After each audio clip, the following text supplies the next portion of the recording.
izahları ilə davam edirik. İdeal qazın mütləq temperaturunu 4 dəfə, molekulun konsentrasiyasını 50% artıranda təzyiq necə dəyişəcək? P nəyə bərabərdir? NKT-yə. İndi bax, temperatur deyir 4 dəfə artırdım. Konsentrasiyanı isə 50%. 50% o deməkdir ki, yəni əvvəl 100% imiş, sonra 50% artırılıb. Nə qədər olub? 150%. Bu da neçə dəfə artmaq deməkdir? 100-dən 150 gəlibsə 1,5 dəfə artıb da. Konsentrasiyada 1,5 dəfə artırsa, onda təzyiq ikisi ilə də düz asılıdır. 1,5 vur 4, yəni 6 dəfə artmış olacaq. Cavab C variantı.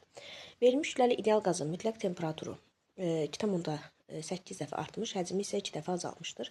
Qazın təzyiqi necə dəyişər? Deməli, temperatur 2,8 dəfə artıb. Yəni T2 2,8 T1-ə bərabərdir. Həcmi isə 2 dəfə azalıb. V2 nəyə bərabərdir? V1 bölünsün 2-yə. Deyir, qazın təzyiqi necə dəyişib? Bilirik ki, PV nəyə bərabərdir? M bölünsün M, RT. Bizə bunu qısaca PV bərabərdir T şəklində yazırıq da. İndi bax, indi mənə təzyiq deyir necə dəyişir? Dəyişməni yazaq. P2 bölünsün P1 bərabərdir. P ilə V yan-yanadırsa tərs asılıdırlar. V1 böl V2. P ilə T isə düz asılıdır. T2 bölünsün T1 şəklində yazıram. İndi gəlin verilənləri qoyaq yerinə. P2 bölünsün P1 bərabərdir. V1. V2-nin yerinə isə V1 bölü 2 yazırıq. V1 2 də qalxır yuxarı. Vurulsun T2-nin yerinə 2,8 T1. Aşağıda da 1 T1. V1'ə ixtisar getdi. T1'ə ixtisar getdi. Onda nə qaldı? 2 vurulsun. 2,8 oldu. 5,6. Deməli, təzyiq 5,6 dəfə artmış oldu. Cavab B variantı. İdeal qazın həcmini 4 dəfə azaltdıqda V2 nəyə bərabərdir? V1 bölünsün 4-ə. 4 dəfə azaltdım. Molekulların irəlilmə hərəkətinin orta kinetik enerjisi 50% artdıqda. Kinetik enerjim 50% artır. Bu da 1,5 dəfə artmaq deməkdir. Yuxarıda qeyd etdiyim kimi. Təzyiq necə dəyişəcək? Baxın, molekulların irəlilmə hərəkətinin orta kinetik enerjisi temperaturla düz asılıdır. Əgər mənim kinetik enerjim 1,5 dəfə artıbsa, mənim temperaturum da 1,5 dəfə artıbdır deməli. İndi təzyiq necə dəyişər? P2 bölünsün P1. P V ilə tərs asılıdır. Ona görə V1 bölünsün V2. T ilə isə düz asılıdır. T2 böl T1 yazıram. Gəlin yazaq, yerinə qoyaq. V1 böl P2 bərabərdir. V1, V2-nin yerinə isə V1 böl 4 yazıram. T2-nin yerinə 1,5 T1 bölünsün T1. İxtisarlarım getdi. 1,5 vurulsun 4 olur 6. Deməli, nə oldu? 6 dəfə mənim təzyiqim nə oldu? Artmış oldu. Cavab C variantı olacaq. Baxaq 4-ə. Verilmiş kütləli ideal qazın mütləq temperaturunu 60% artırıb. 60% artmaq 1,6 dəfə artmaq deməkdir. Həcmini 60% azaltsaq. Bax, əvvəl 40% imiş, düzdürmü? 60% azaldıb, daha doğrusu əvvəl 100% imiş, 60% azalıb nə qədər qalıb? 40% qalıb. Bu nə qədər azalmaq deməkdir? Temperatur 1,6 dəfə artdı. Həcm də 100%-dən 60%-ə düşdü. Nə qədər azaldı? 2,5 dəfə azaldı. P1 bölü 2,5. Şimdi təzyiq tapaq. P2 bölünsün P1. Yuxarıdakı məsələlər kimi də eyni ilə. V1 bölünsün V2. Yəni V1, V2-nin yerinə V1 bölü 2,5. T2 bölü T1. Yəni 1,6. T1 bölünsün T1. V1'lər, T1'lər hamısı ixtisar getdi. 2,5 vurulsun 1,6 da mənə 4'ü verəcək. Deməli, nə oldu? 4 dəfə artdı. Gəlin baxaq 5-ci məsələyə. Kiloqram metr kvadratı bölünsün mol vur saniyə kvadratı vur Kelvin. Baxın, kiloqram metr kvadratı böl saniyə kvadratı. Bu bizə nəyi verir? Bizə verir joulu. Onda nə oldu? Sadələşir. Joul böl mol vurulsun Kelvin. Bu da mənə universal qaz sabitinin vahidini vermiş olur. Verilmiş kütləli ideal qazın mütləq temperaturunu 80% artırıb. T2 bərabərdir 1,8 T1. Həcmini 50% azaltsaq. 50% isə 100 imiş, 50%-ə düşüb neçə dəfə azalıb? 2 dəfə azalıb. Təzyiq məndən soruşur ki, necə dəyişəcək? Yəni P2 böl P1 bərabərdir. Deməli, V1 bölünsün V2. T2 böl T1 1,8 T1 böl T1. İxtisarlarım gedəndən sonra qaldı 3,6. Deməli, 3,6 dəfə artdı. İndi baxaq 7-yə. Qablarda eyni növ qaz var. Kranı açdıqdan sonra qaralaşmış təzyiq. P son nəyə bərabərdir? P son üçün belə bir düstur var. P1 V1 üstə gələk. P2 V2 bölünsün V1 plus V2. İndi baxaq. Birinci qabda 4PV. İkincisində də 4PV. Həcmləri də toplamalıyıq aşağıda. V və 4V olacaq 5V. Olacaq 8PV. 8PV bölünsün 5V. V'lər ixtisar getdi. 8-i də böləndə 5 olur 1,6P. Yəni mənim kran açılandan sonraki qərarlaşmış təzyiqim 1,6P olmuş olacaq. Baxaq 8-ə. Verilmiş kütləli ideal qazın konsentrasiyasının təzyiqdən asılılıq qrafiki verilmişdir. Bu prosesə uyğun qazın təzyiqinin mütləq temperaturdan asılılıq grafikinə baxın. Baxın 1-2 prosesini gəlin araşdıraq. 1-2 prosesində. Baxın bax bu. Bax bu. 1-2 prosesində nə sabitdir? P konstantdır. P konstantdır, N artır. P konstantdır, N artırsa, P bərabərdir, N KT gəlin yazaq. P konstantdır və mənim konsentrasiyam artırsa, temperaturum nə olmalıdır? Azalmalıdır. Deməli, mən qrafiklərdən, deməli, T-nin azaldığın, P-nin isə sabit qaldığı bir qrafik seçməliyəm. İncə baxaq. 1-2-də T sabitdir, olmaz. A variantında. B-də P-də T-də artır, ola bilməz. C-də baxın, T azalır. 1-2 tərəfə baxın. P isə sabit qalıb. Bu ola bilər. İndi hələ ki saxlayaq. D variantında 1-2 P sabitdir, amma T artır. Biz demişdik T azalmalıdır. Ola bilməz. 1-2 prosesində Y variantına baxsaq T sabitdir. Bizə isə T sabit yox, P sabit qalmalıdır. Elə cavab C variantıdır. İndi gəlin 2-3 hissəsinə də baxaq. 2-3 hissəsinə baxaq. Burada P də artır. Deməli, N də artır. Əgər P də artırsa, N də artırsa, gəlin yazaq. P də artırsa, N də artırsa, deməli, burada da temperatur sabit qalıb ki, bu ikisi arasındakı asılığa baxa bilmişik də. Ona görə mənə temperaturun sabit qaldığı, təzyiqin artdığı variantı yəni lazımdır.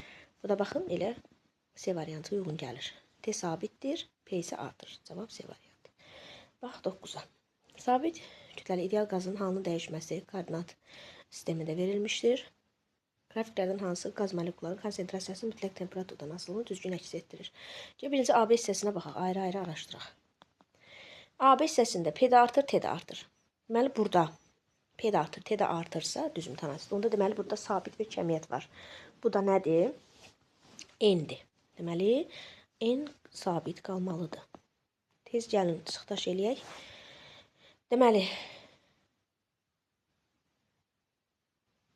N sabitdir, P də artır, T də artır. Mənə T-nin artdığı, N-in sabit qaldığı variant lazımdır. A düzgündür, B düzgündür, C də düzgündür. Baxın, hamısında A, B, N sabit qalıb, T artır. D də getdi işinə, Y isə hələ ki uyğun gəlir. İndi baxaq BC hissəsinə. BC hissəsində isə görürsünüz ki, temperatur sabit qalıb. Temperatur sabit qalıb. P nə olub? Artıb. Temperatur sabit qalıb. P artıbsa N də artmalıdır. Mən N-in artdığı bir variant seçməliyəm. T-nin sabit qalıb, N-in artdığı. Baxın, A variantı avtomatik çıxır. Çünki burada T sabitdir, amma N azalır. A getdi. B uyğun gəlir hələ ki. Burada BC hissəsində C variantında tərs mütənasib asılıqdır. Yox, düzgün deyil. Sonra Y variantı isə uyğun gəlir. Baxın, T sabitdir, deməli N isə artır. İndi baxaq CD hissəsinə. CD hissəsinə. Burada da P konstant qalıb. P konstant qalıb. T isə artır. Görürsünüz qrafikdən ki, T artır. T artırsa, P konstantsa burada avtomatik N azalmalıdır. Deməli, T ilə N arasında bir tərs mütənasib asılıq olmalıdır. Bu da B variantında verilib. Baxın, T artır, N isə azalır. Çıxdaş üsulu rahat üsullardan biridir. Yəni, rahatlıqla tapa bilirsiniz. Verilmiş kütləli ideal qazın konsentrasiyasının təzyiqdən asılılığı verilibdir. Bu prosesdə qazın təzyiqinin mütləq temperaturdan asılılığını qrafikini bizdən istəyir ki, tapaq. Deməli, 1-2 qrafikinə baxaq. 1-2. Burada P də artır, N də artır. P də artır, N də artırsa T sabit qalıb. Tez mən T-nin sabit qaldığı variantları seçirəm. 1-2 A variantı ola bilməz. T sabit qalıb, P artmalıdır, N də artmalıdır. Deməli, B variantı hələ ki uyğun gəlir. C uyğun gəlir. D uyğun gəlmir. Burada da P sabitdir, amma məndə T sabit olmalıdır. B ilə S-nin arasında qaldım. İndi 2 ilə 3-ə baxaram. 2 ilə 3-ə baxanda da P sabit qalıb. Görürsünüz qrafikdən. P sabit qalıb, N artır. P sabit qalıb, N artırsa, deməli mənim temperaturum azalmalıdır. İndi mən P-nin sabit qaldığı, T-nin azaldığı bir qrafik seçməliyim. Bu da C variantında verilib. Baxaq 11-ə. Vermişləri qaz əvvəlcə izoxor qızdırılır, sonra isə izotermik genişləndirilir. Aşağıdakı qrafiklərdən hansı bu prosesdə qaz molekularının konsentrasiyasının mütləq temperaturun asılılığını düzgün ifadə eləyir? Nəsə gəlin bunu tapaq. Görək nə deyir. Baxın, birinci prosesdə nə deyir mənə? Birinci mənə deyir ki, izoxor qızdır. Baxın, PV bərabərdir T-yə. İzoxor dediyinə görə V sabitdir. Qızdırıramsa temperaturum da artmalıdır. Mənim təzyiqim də artmalıdır. Düzdürmü? İndi gəlin baxaq. İndi izoxor olduğuna görə V sabitdirsə N də sabit. İndi mənə N-in sabitliyi T-nin artdığı variantlar lazımdır. C uyğun gəlmədi. B uyğun gəlmədi. Sonra N sabit qalmalıdır. Hələ ki A, D və Y uyğun gəlir. Sonra nə edir? Sonra izotermik genişləndirilir. İzotermikdirsə T sabitdir. Genişlənirsə həcm artmalıdır. Həcm artdığına görə də təzyiq azalmalıdır. İndi baxaq. İndi mənə temperaturun sabit qaldığı bir variant lazımdır və həcm artırsa, həcmlə konsentrasiya tərs asılıdır. Onda mənim konsentrasiyam azalmalıdır. Deməli, temperatur sabit qalmalıdır, konsentrasiyası azalmalıdır. Bu da D variantında verilib. Baxın, 1-2 prosesində biz dedik birinci həcmlə konsentrasiya sabit qaldı, temperatur artdı. 2-3 hissəsində isə temperatur sabit qaldı. Həcm artdığına görə də konsentrasiya azaldı. Elə D variantı düzgün variantımdır. 12. Vermişləri ideal qazın həcminin mütləq temperaturdan asılılıq qrafiki verilmişdir. Molekular konsentrasiyasının mütləq temperaturdan asılılıq qrafiki. Gəl baxaq. 1-2 prosesinə baxsaq, V də azalır, T də azalır. Deməli, burada nə sabit qalıb? Həcm sabit qalıb. Həcm sabit qalıb. P də bərabərdir NK T-yə. Əgər mənim təzyiqim sabit qalıbsa, temperaturum azalıbsa, konsentrasiyam artmalıdır. İndi mən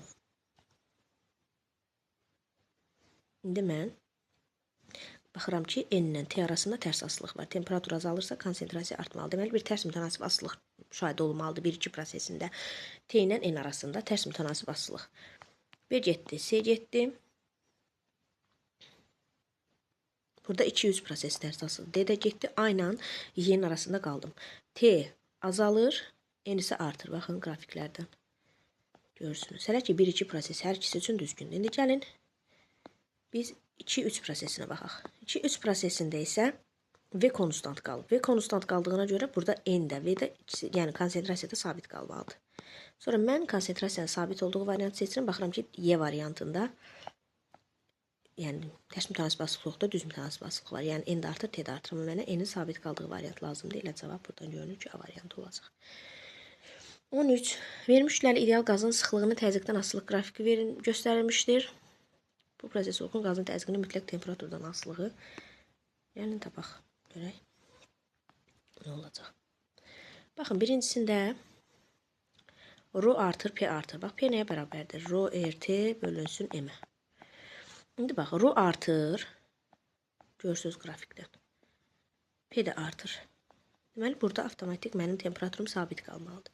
1-2 hissəsində temperaturun sabit qaldığını seçin. A uyğun gəlmir, B uyğun gəlmir və təzyiq artmalıdır. T sabit qalıb, təzyiq artmalıdır. D uyğun gəlmir, Y də uyğun gəlmir, çünki biz dedik təzyiq artmalıdır. Cavab C variantı olur. İndi gəlin ikinci hissəsinə də baxaq. 1-2 hissəsində görürsünüz, temperatur sabit qalıb, P isə artır. 2-3 hissəsinə baxsaq isə, burada P sabitdir. P sabitdir. Amma Rho azalır. Rho azaldığına görə nə olmalıdır? Temperatur artmalıdır. Çünki yan-yanadılar tərs asıdırlar. Bu da 2-3-də görünür. Baxın, P sabitdir, T isə artır. Cavab C variantı. Sabit kütləli ideal qaz bir halından 2 halına keçdikdə sıxlığı necə dəyişir? Baxın, bir halından 2 halına keçirsə, bir halında bunun təzyiqi 100-dür, həcmi 0,5-dir. 2 halına keçəndə təzyiq olur 500, həcm olur 0,1. Deməli, nə oldu? Bir halından 2 halına keçəndə bir-birlərinin Tərs asılıqdır da bu. Tərs asılıqdır. Bax, mənim həcmim bir haldan 2 halına keçirsə, bu şəkildə, həcmim 5 dəfə azalırsa, onda mənim sıxlığım avtomatik 5 dəfə artmalıdır. Bu da B variantında verilib. Qablarda eyni növ qaz vardır. Kranı açdıqdan sonra qarlaşmış təzyiq. Yenə yuxarıdakı məsələdə qeyd etdiyim kimi P1 V1 üstə gələk P2 V2 bölünsün V1 plus V2 üstündən istifadə edəcəm. 5 PV üstə gələk 6 PV bölünsün 8 V. Oldu 11. V'lər də ixtisar aparsam 11 P bölünsün 8 C variantı. Sabit kütləli ideal qaz üzərində aparılan proseslərdən hansı izotermik genişlənməyə uyğundur? İzotermik genişlənmə olması üçün T konstant olmalıdır. Genişlənmə olduğuna görə V artmalıdır. P azalmalıdır. P azaldığına görə də burada Rho da azalmalıdır. Görək. Harda verilib? Deməli, T'nin sabit qalıb, Rho'nun azaldığı variant. Baxın, 3-4'ə uyğun gəlir. Görürsünüz? Burada T sabitdir, Rho isə azalır. Ona görə cavab 3-4 C variantı.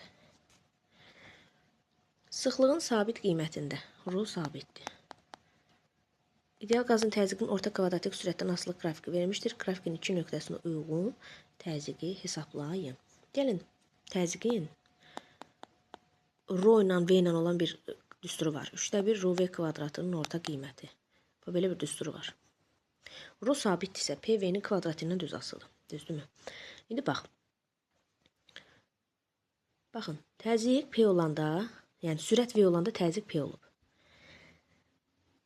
İndi sürət 2V'dir. Bunda təzyiq necə olacaq? P ilə V'nin görürsünüz kvadratı ilə düz asılıdır. Əgər mənim sürətim 2V'dirsə, P onun kvadratı ilə düz asılı olduğuna görə olacaq 4B. Kvadratı qədər olacaq 4B. Cavab B variantı.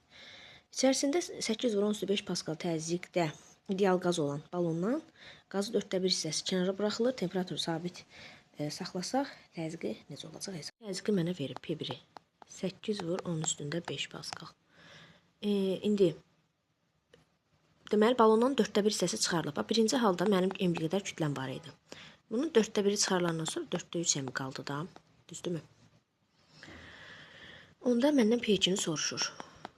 Mendeleyev klaperonunu yazsaq, PV bərabərdir M bölünsün M RT. Balon olduğuna görə V sabitdir. Eyni ideal qaz olduğuna görə M sabitdir. R onsuz da sabitdir və mənə deyir temperatur da sabitdir. Onda P ilə M düz asılıdır. Onda yazıram P1 bölü P2 M1 bölü M2-yə bərabərdir. Yazaq 8/10⁵ bölünsün P2 bərabərdir M1 M. M2 yenə də 4/3 M yazıram.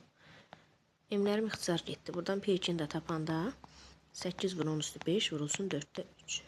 İxtisar getdi 2. Qaldı 6/10⁵. Bu da harda verilib? B variantında verilib. 18 olur B variantı. İndi baxaq 19-a. Deməli, verilmiş kütləli ideal qazın təzyiqini 4 dəfə artırıb, həcmini 9 dəfə azaltsaq, orta kvadratik sürət necə dəyişəcək? İndi baxın, orta kvadratik sürət temperaturla düz asılıdır. Düzdürmü? Baxın, indi burada orta kvadratik sürətdir də. Bax, mənim təzyiqimi 4 dəfə artırıb, həcmimi 9 dəfə azaltdımsa, onda mənim təzyiqim, temperaturum daha doğrusu nə olacaq? 2,25 dəfə azaldı. Düzdürmü? Onda mənim temperaturum 2,25 dəfə azalırsa, V'nin kvadratının düz asılı olduğuna, onda V 1,5 dəfə azalmış olacaq. Cavab A variantı. Verilmiş kütləli ideal qaz üzərində qapalı proses aparılmışdır. Verilən nöqtələrdə qaz molekulanın orta kvadratik sürətləri arasında hansı münasibət düzgündür? Gəlin baxaq. V'nin belə bir düsturu var. Orta kvadratik sürətin 3PV bölünsün M idi, düzdürmü? Yəni V kök altında PV ilə düz asılıdır. P'nin V'nin ən böyük qiymətlərində V də ən böyük qiymət alır. 2 ilə 3 prosesinə baxsaq, P ilə V tərsdir. Burada T konstantdır. T konstantdırsa, T istədik ki, orta kvadratik sürət temperaturla düz asılıdır. Onda burada ilə avtomatik V2, V3-ə bərabərdə yaza bilərəm. Bir nöqtəsinə baxsaqsa, P-nin də V-nin də ən kiçik qiyməti olduğuna görə o daha kiçik olacaq. V2 bərabərdir V3, o da V1-dən böyükdür. Bu da B variantıdır. Deməli, baxaq. 21. Qaz molekularının orta kvadratik sürətinin mütləq temperaturdan asılı qrafikinə əsasən molyar kütlələr arasında hansı münasibət düzgün? Bax, V nəyə bərabərdir? V bərabərdir kök altında. Deməli, 3RT bölünsün M-ə. Düzdürmü? Buradan gəl, biz molyar kütləni tapaq. Olacaq 3RT kvadrata yüksəltməliyim. Onda olacaq sürətin kvadratı. Bax, indi mənə deyir ki, mütləq temperaturun asılı qrafikinə əsasən molyar kütlələr arasında münasibət. Baxın, mən T-ni sabit saxlasam. Bax, T-ni sabit saxlasam. Onda M ilə V kvadratı tərs asılı olacaq da. İndi mənim V-min ən böyük yerində M-im ən kiçik qiymət alacaq. Ona görə də baxın, V M3, yəni bax bu nöqtədə daha böyükdür. Ona görə M3 daha kiçik olacaq. M1 daha böyük olacaq M2-dən, o da böyük olacaq M3-dən, çünki tərs asılılıq var, cavab A variantı olacaq. Baxaq 22-yə. Sabit temperaturlu ideal qazı 80% balondan çıxarılsa təzyiq necə dəyişəcək? Deməli, temperatur sabitdir. Deməli, gəlin ya da belə yazaq. Baxın. PV bərabərdir M bölünsün M RT. Bax, temperaturu sabit saxladım. 80% balondan çıxarılsa, o 100% imiş. 80% çıxarılandan sonra qaldı 20%. Neçə dəfə azaldı? 5 dəfə azaldı. 5 dəfə azaldı. İndi bax, mənim onda molekullarımın kütləsi də 5 dəfə azalmış olacaq da. 5 dəfə azalıbsa və balon olduğuna görə V sabitdir, onu qeyd etmədim. Az bağlı balondur. Onda mənim M ilə P'm düz asılı olduğuna görə da 5 dəfə azalacaq. Cavab D variantı. Porşeni 0,5D qədər sağa sürüşdürdükdə silindrdəki verilmiş kütləli ideal qazın sıxlığı əvvəl deyilmiş 0,5D qədər, məsələn, baxın, bu vəziyyətə gətirilsə,